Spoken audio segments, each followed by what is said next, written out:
Grace and peace be with all of you. Please be seated. So, this is a rough one. I don't know, what do you think? Do we have any well-fed, socially respectable, financially secure people in the room? Maybe. Then we know which end of the blessings and woes we're on, don't we? So there is something to struggle with in the gospel today. So first I want to give a little context and talk a little bit about this translation, blessing and woe. I think for Bible readers, it reminds us of the blessings and curses associated with Deuteronomy. These are different words, and that is not what this is. It's basically Jesus saying, lucky and unlucky.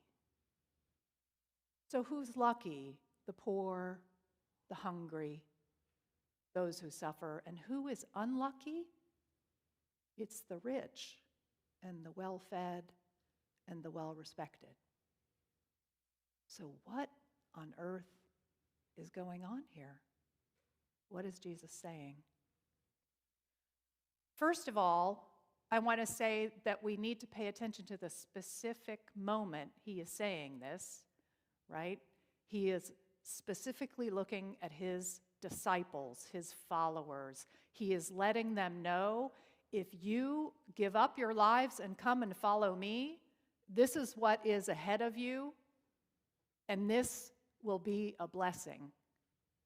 And for those who stay behind, who do not choose to see who I am as Messiah, who are satisfied with their lives as they are now and who do not want to see God doing something new, for those people, that is some bad luck. So there is that specificity in the text. But I think there is also some commentary that Jesus is offering here about wealth and poverty. And there is a good amount of discussion of wealth and poverty in the scriptures. And I'm sure you're familiar with much of it. It's always important to remember that when Jesus is traveling around and we overhear these discussions, there is always a larger conversation going on. He is not the only person wandering around interpreting Torah. There are many Jewish sages that are also doing what he does. And there is a known understanding among some of the Jewish sages contemporary to Jesus that when you compare poverty and wealth, it is actually better to end up poor. Now, why is that? So I'll read you a bit from another Jewish sage, roughly contemporaneous with Jesus, whose name was Kol Ben Levi.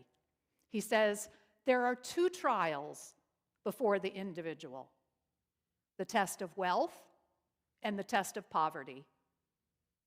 And the reality was, in the ancient world, those were your two options. There was no such thing as a middle class. There were those who lived hand to mouth and who would go hungry if anything went wrong. And then there were those who had a bit of a cushion. They either had some grain stored in their barn, or they had contacts they could call on, or they had something they could barter for food when something went wrong. And those were the wealthy. So those were the two options. So Kol Ben Levi says, there are two trials before every individual: the test of wealth and the test of poverty. Both are difficult. But the test of wealth is greater than the test of poverty. That is what Jesus is saying here. That is the context. That is his interpretation as a Jewish sage. That's why the lucky and the unlucky. And I want to take a minute to think about what that might mean and why he might take that stand, because it makes no logical sense. We all know perfectly well it is better to be financially secure than it is to be financially insecure. It is hard to argue your way out of that. But I want to think a little bit about what it means to have a certain amount of wealth. And I think these things are all true for those in the ancient world. They're true for us now, and I'm including myself in this category. So I am drawing on my own lived experience. I do not live hand to mouth. If my car breaks, I have some money in my account. I can take it to the repair shop.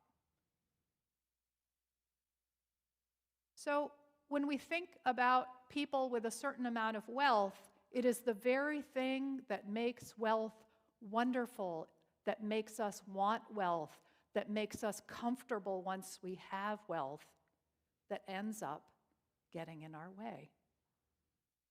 So let's think about it. You get a certain amount of wealth, you no longer ride the bus, you have a car. You no longer rent an apartment, you might have a condo or a house. If you have a certain amount of wealth, you might send your children to private school. Now, all of these things have certain implications, right? If I don't ride the bus, there are a lot of people around me that I don't encounter because I'm in my little private vehicle. If I have my own home, I have a great deal of space just for me. I choose whether or not I want to have anything to do with those neighbors who are fairly distant from me, depending on the size of my yard and the size of my house. If I put my children in private school, then all those families and children that go to public school are now invisible to my children and to me. And the more wealth we have, the more this cocoon of comfort and familiarity encompasses our lives. We live a curated life once we attain a certain amount of wealth. And we find it's like a closed loop, isn't it?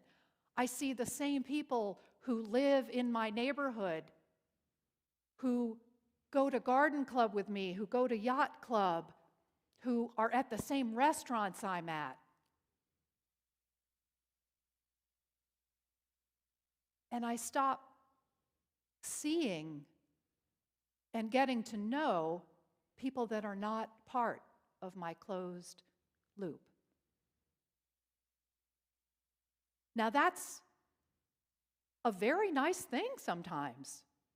It is comfortable. It is lovely to be surrounded by people that see the world the way I do, who share my interest in a particular restaurant or a book I've read.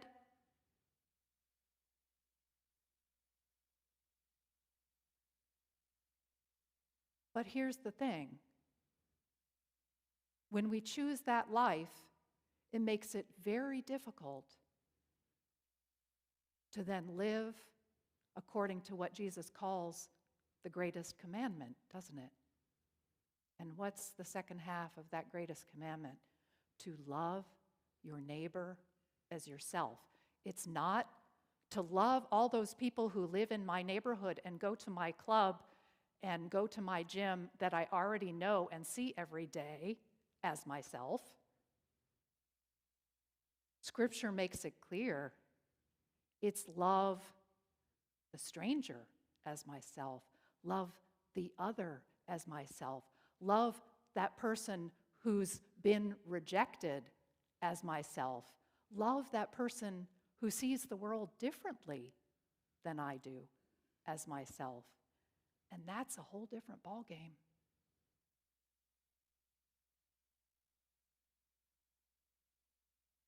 When the story in the Bible comes up about, who's my neighbor? You remember that story, the story of the Good Samaritan? Jesus is intentionally provocative because Jews hated Samaritans. They looked down on Samaritans. They cursed them in the synagogue. They wouldn't go near them. And that story of the Good Samaritan is a poke in the eye at exactly this.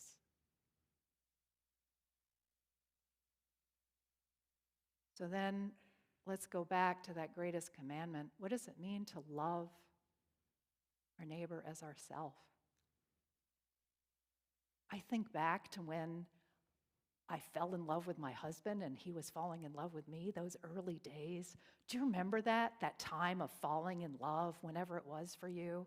And what do? You spend your time having these long conversations, hours on end, and you want to know everything about that person. You want to know what they think, what they like, what their favorite color is, how they grew up, the stories from their childhood. You want to get inside their head and their heart because that's what it's like when you're falling in love with someone. You want to see the world from their point of view. And that's still what we hope for, right? From our spouses and our friends. We want them to be with us and to listen to us and to hear our view of the world and to make an effort to see the world through our eyes. And that's one of the deepest forms of love there is. And let's take that idea one step further. That's who Jesus is, right? Because God loved human beings so much that God took on a human body, a human perspective, out of love for us, to connect with us, to understand us.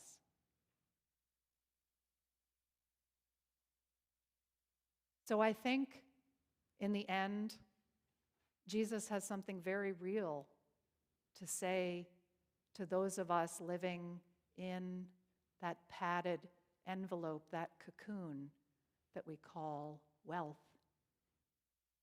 It makes it very hard for us to really and truly live as Christians. It takes work.